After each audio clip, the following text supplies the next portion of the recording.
this woman on TikTok, no, on Twitter, she went to a restaurant, had nice food with her friends, ate the food. I don't know if you've seen this on Twitter. And then she left a review. My waiter at a restaurant that I ate at asked me to leave him a Google review, so I did. And now his baby mother is in my DMs. What? So this is what the review said. This actually made me laugh like that. So the review says, the food was amazing and the service was even better.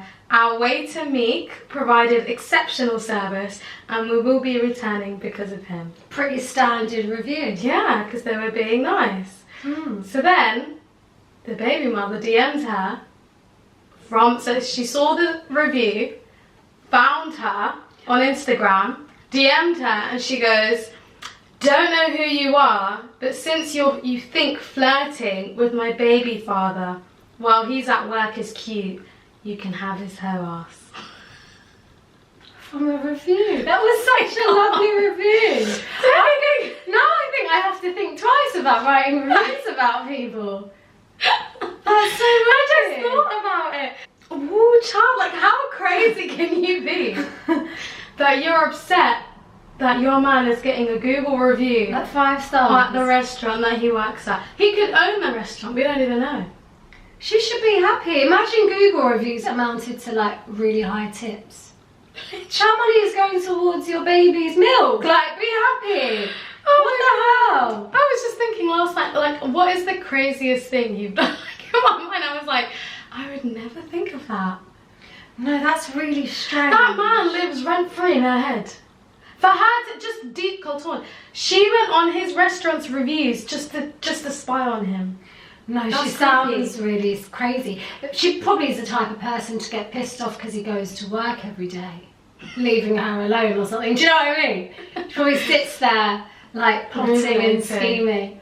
Google reviews. So she surpassed the Instagram comments. So she's found this woman based on a Google review that she wrote about her baby daddy, then proceeded to send her an Instagram message cussing her for talking about the baby daddy in the Google review. Meanwhile, she's not said anything wrong. No. So she wasn't flirting with her. No, she literally did the review that I read out to you guys, saying it was exceptional food and he was a great waiter. A review you'd write for anyone. But you know what scares me? You know what really scares me? Is that she's generally reviewing that page, that Google review page on that restaurant regularly to be able to see that review. So she's probably waiting to see if anyone else name drops her baby daddy. So she might be going after all of them. I'm just saying, how do you know? Is there only one waiter in this place? Do you reckon she goes after the review if it's a bad review about her baby daddy? Bitch, why you saying about him? It just made me laugh. I was like, there's crazies and then there's crazy. That's crazy, you know.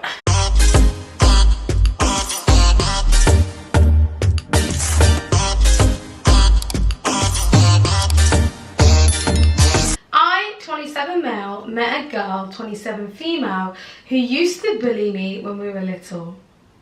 Now she's asking me out and I don't know what to do. So I, 27 male, heavily bullied since the beginning of kindergarten until the end of middle school when I transferred to a different town. My classroom had 15 children, me excluded. Out of those 15, seven of them used to bully me constantly and the other 8 simply ignored what was happening. Out of the 7 bullies, 4 did some particularly heavy shit. I will call them B group. You can guess what B stands for, bullies, okay? What the other 3 did was some random lighter things like throwing paper scraps at me, stealing pencils, things like that. I will call them C team, or acted as followers for the B team. What the B team did to me scarred me for life and I had to go to therapy to deal with it. If I met them today, I would make them pay for everything they did to me. My hatred for the C team is not as nearly as big, but it's still vivid. I want to know what the B team did. The B team are reminding me of that Korean show called The Glory. No, I'm thinking much darker thoughts. Like, I don't know, it just sounds heavy. B group, he's been to therapy, you know what I mean? Okay. So until last year, I couldn't bring myself to forgive anybody in that classroom, both teachers and students, for doing nothing to help me when the B team was tormenting me. Last year though, my hatred started to fade following some serious events in my life, which I won't share. When I transferred, I swore to myself I would never go back to that town or talk to any of them ever again. Despite that, my past has found ways to follow me. I work in a pub, not sure if this is the right term in English, part-time twice a week. Around 6 months ago, I met Nina, 27 female, there by chance. Nina was one of the 3 bullies of the C team. Okay. Okay, she's not the bad. She's not the bad, but she's still a bully. And while I have forgiven them now, it doesn't mean I want to do anything with her. So I tried to stay professional and act as if nothing was wrong. Anyway, physically she hasn't changed much. I mean, she's grown up since middle school, obviously, but I could still recognise her. I'm not sure if I made myself clear. The same cannot be said for me, probably. In middle school, I was fat, white like snow, and I had light brown hair. While now I'm fit, my skin's a bit pink, and my hair has darkened in the last few years. Do you know what that reminds me of? When like white people ask each other what you're into, and they say tall, dark, and handsome. What they really mean is... And we didn't know what tall, dark, and handsome was for a long time. I thought it was referring to black men. Me too, but what they really mean is dark hair, pink skin. Like a tan skin. Like olive. You know what, another thing that I thought of the other day, you know, like when people say, when guys say I'm into blondes or brunettes, yeah, they're referencing white women. Yeah. Isn't that I thought that was quite obvious. No. What did you think? They're referencing black women? No, I just thought like... You think white men are referencing black women when I they just say thought like brunettes? it was just hair colour, but I realised they actually just mean white women. No. With brown hair and blonde hair. They're thinking of the dominant race, darling. I wouldn't say white people are dominant. Apparently in the year 2050, biracial people are going to be dominant. The hybrid people. They're going to be hybrid. A mix and amalgamation of different races. What do you call it? Racially ambiguous. Ambiguous. The Mariah Careys of the world. Exactly, are going to be majority. Dominant. Right, I digress. Let me go back. The same cannot be said for me. So he said that he is a bit more pink and my hair has darkened in the last few years. When some of my friends look at my old photos, they struggle to recognise me.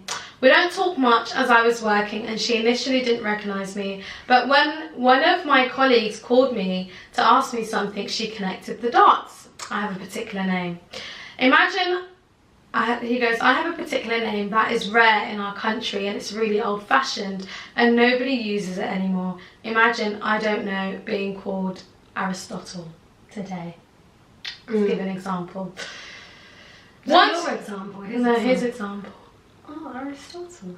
Yeah, he didn't say his name was Aristotle. Oh, but he's saying it's unique like that. An ambiguous name. So he could be like, whatever, like Apple. Hercules. Apple. Apple. Fanta. Yeah. Once she recognised me, her demeanour changed drastically and she got out pretty soon. She came back a couple of times in the following months and she was quite shy towards me whenever we interacted. A few weeks ago, she got mildly drunk and she started sobbing, ranting about what a crappy person she was in the past and how her life is shit. It was the classic drunken rambling that I didn't pay attention to. I simply stopped serving her alcohol and gave her some water, but at some point she grabbed my hand and while I was taking away one of the empty glasses, she apologised. Oh, that's nice. I have to say, it felt weirdly good. She didn't come back in the following weeks, but a few days ago she texted me on social media, apologising profusely for whatever she did while she was drunk, and she suddenly asked me out. At the time, I was evidently too stupid or tired to understand the clues and didn't understand it meant as a date. She asked me out for coffee and I thought she simply wanted to apologise in person or talk about the past in a more sober state. I realised my mistake yesterday when I talked about it with a friend. Now I'm torn on what I should do. On one side, what Nina did in the past has conditioned me greatly and I can't simply forget about it. On the other, she really looks apologetic and she seems to have changed. It's been 15 years and maybe I should give her a chance. I don't know. I don't know either. I guess it's up to him, isn't it? Right, I'm gonna check if there's an update. I'm not even gonna read the update, it's not that interesting. But I am. Did he go on a date with her? Yeah, he brought her out with his friends. I couldn't resist. But what I'm trying to say is, the biggest revenge this man can take, I would say. Now don't judge me because Ramadan's starting this week. Oh, it's not sexual. It's a dark thought, isn't it? But I genuinely believe, just, you know, see it through. And if it doesn't You're work thinking out, nuclear revenge, and this is in relationship advice. I'm just thinking, how would you deal with that if your bully asked you out? I would just take it as a compliment and just ignore it, I'll be honest. Or reject them. Well, given the fact that, you know, in a drunken state has taken accountability and apologised, and then continued to apologise profusely the following day when she was sober, I think he can let that one go. As in go on a date with her? No, I'm not saying go on a date with her. As in like let it go? Accept the apology and move on. I don't think he should be going on a date with her because he's going to constantly be reminded of kindergarten Aristotle, how he felt being the chubby, pink, light brown haired kid, and what these people did to him. So. And imagine she's still friends with those old people. Exactly, it could She be very brings him along. awkward. Trigger warning. Yeah. Could just remind him of everything the B group did. Well, at least she was in the C group, but I mean, it might even bring up trauma from the B group. And also, he's been to therapy for this. Yeah, like you don't want to he's been through a lot past. to forget, well, not forget, but just heal from the situation before. So I don't think he should go on a date with her. No, I just think you should take the high road and be... Yeah, just let her down gently. Like, I appreciate your apology and I'm glad we can move past this, but I decline your invitation to go on a date. But yeah, basically, she was just feeling a bit frazzled. But you know another thing that I really enjoy, especially in movies, when like a character leaves their old town and they come back like rejuvenated and they've got this amazing career. And then they basically just shit on all the people that made them feel What like TV shit. show are you thinking of? Sweet Home Alabama. That was a great film. That was a great film. I really like that film. What was I going to say? Another reason that she could be asking him out is to further absolve herself from the guilt she's feeling. Because she might, you know, she might be one of those people that is doing the most.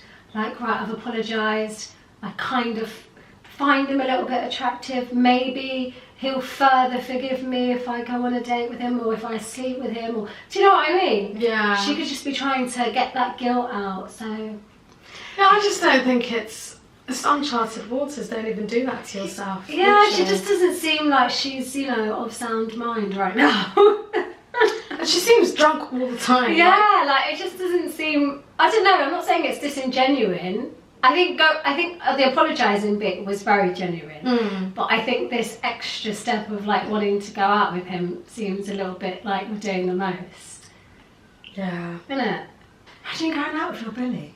Oh God! Every time I argue with them, I'll just remember it. I'll be triggered by it. I just would want to jump over the table. Like and they fight ruined her. your childhood. Do you know what I mean? Every time I get an intrusive thought, I'll do, you know, Katie in Mean Girls, where she jumps over the table. Yeah. And Like, she's just watching her for a minute. Yeah, and then all of a sudden she becomes an leaves. animal. Yeah, that's what I would do. That, like, the shaitan would come over me. Because you'd just be triggered by. Imagine, like, you're just talking to them and then you see a smirk she does that reminds you of a smirk she did once she bullied. Do you know what I mean? Oh my God, I'll be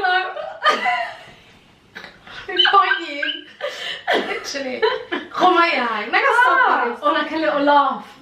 That reminds you in the back of your mind. You're like, you to a memory. Literally. Of when they put your face down the toilet. Oh God. No, we can't. Sorry. No, but he said really bad bullying. Honestly, death to all bullies. What? For last. Okay, maybe not, but you know. Oh God. Guys, if you watch Glory, that Korean show, it's actually really horrible what they do, and it's real life. Why does that sound familiar? I feel like I've read seen the description for it. Yeah, it's really scary. They burned her with a straightener. No. And it's a real life story. Was it like a 3rd-degree burn? It's permanent on her body for life. Whereabouts in her body? Everywhere. Her arms, she can't even wear dresses called torn. Oh no. It's really horrible. I saw the description for that show. I saw it and I said, I'm going to save this one. I really think you should watch it. But yeah, it just really triggers me, reminds me of that. Especially when it's like, when children are the evilest people ever. Yeah. They really are. Especially when they come in groups and packs. Like they have no foresight. They just think, right, I'm going to taunt this person because I don't like them. But doesn't think about the consequences. So then, imagine there are bullies roaming around the streets of London right now. Literally. Actual bullies. Literally. It might be, you know, passive aggressive bullying via email in the workplace. It might be an actual playground bully, some massive guy that just likes to pick on little kids. They're just everywhere. You know the worst bullying? Wolves in sheep's clothing. Literally. You know the worst bullying for me is psychological bullying. Like imagine like you're in a group. The emotional abuse. Yeah, and someone's like just belittling you and then the others laugh. Yeah, like don't you feel like, you know, like when you're in a group and everyone's basically just standing there and then someone just focuses on you and like belittles you constantly or like makes a comment about something you've said just to make you look like a fool and then everyone else is laughing. Jumping in, yeah. I hate that. Or like, you know, those like bullies, going off the whole emotional abuse one, you know, those partners that just say horrible things to bring you down. Like, you've gained a few. Have I? That dress is looking very ugly on you. You should go and change. I think you should stop wearing makeup. You're not doing it right. By the way, your makeup looks very beautiful today. Can I just? Oh, thank you, darling. That was my way to slide in. It was so funny. Or what's the other one? The financial abuse, the financial bullying. No, they do it subtly though. No, they take control of like the bank cards, and then they'll put everything in there. So basically, they'll say something I'm like, paying for all the bills. you know, they'll say, let's create a joint account. That's the worst one. Therefore, everything you earn then straight away goes into the joint account, and then they'll say. You can't take that out. You can't take that out. Or they'll try and get control of the joint account. Or they give you, a grown 30-year-old woman, an allowance. Kill me now. Monica! I've gone to university. I've got a 2-1. I've got myself a nice corporate job. I've got myself a British passport. In this Queen's country. And you're telling me I have to have an allowance. £100 allowance a month for your Laoshe. Go tell your mum. No woman should ever listen to that. Honestly, it's the sly ones that say, oh babe, we need to save for the future. Oh babe, like I feel like you're quite careless with money. Whatever I do with my money is my money. Business. As I was saying, there are bullies That's everywhere. Really true, bullies everywhere. Honestly. Hiding in plain sight. Even at the job, even at work. Honestly. So if you're a bully, I want you to look inwards. Look inwards and ask yourself, am I a bully? They need to have. A bully honestly needs to go to a retreat and do ayahuasca. Ayahuasca. They need to have a psychedelic experience. They need to relinquish themselves from all the toxic energy. And if that doesn't work, Quran is the next one. That should be the first one. That's the one. Then they can do ayahuasca. If Quran does not work, which I think it will. Quran works for everything. Right. However, if that doesn't work, which I'm sure will, ayahuasca. Wallahi. Or billahi, nothing else. Go to Machu Picchu. Literally. And throw yourself off. I would actually love to do ayahuasca, but I feel like it's haram. Yeah, it doesn't sound very it's a drug now. Islam friendly. Yeah, so it's like herbs, like it's mushrooms. Herbs from the ground, mushrooms, things like that. Surely that's not a drug. Isn't it a drink? They create it. I think they create a drink out of it, and then you drink it, and then you start having all these things. You know, psychedelics. You know what else is a psychedelic? LSD. So yeah, it must be haram then. No, it's got to be. Yeah. But it's not classed in the A, B, C drug, but then that's not what makes it haram. We've just got to ask a scholar, don't we? It's anything that alters your brain. Your brain, yeah. That's scary. Anyway. Ayahuasca. Honestly, bullies could just fuck off. Like, go get a life. Do you know what I mean? I'm so sorry. Like, oh. Please, like. Stop bullying people. It's actually really mean, wallahi. Bully yourself. Maybe they were bullied. I would love to do a documentary on maybe they were. Maybe they were bullied and that's where they learnt the behaviour and then started inflicting it on other people. To make themselves feel better, perhaps? So, you know, You know how I despise P. Diddy? Oh, ever since, oh my god, I opened up these can of worms.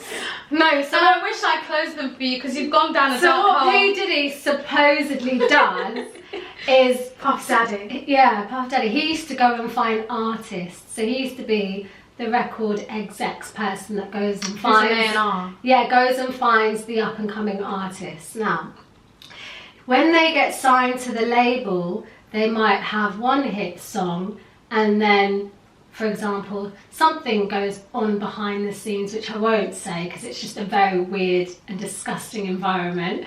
And then he will discard, like a ritual. He'll discard said artist, and then basically what happens is that artist will be like in a lot of debt and stuff like that.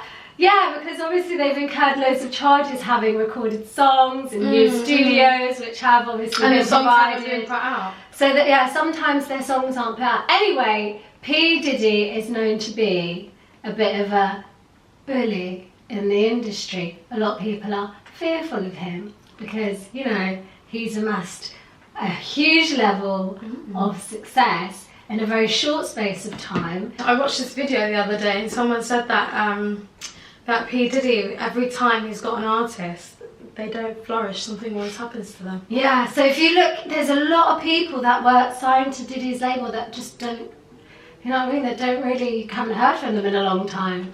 Pause. We need to do an expose on it. You know what's so funny? Have you ever watched that will actually, you know what else is going to come? Surviving Trey Songz. Where this podcast is going to get taken down, we need to take all of that out. We can't, it's a fun conversation. Why are we taking everything No, out? I'm telling you, the powers that be will take it down. It's alleged. P. Diddy is going to come for us. Next scenario, guys.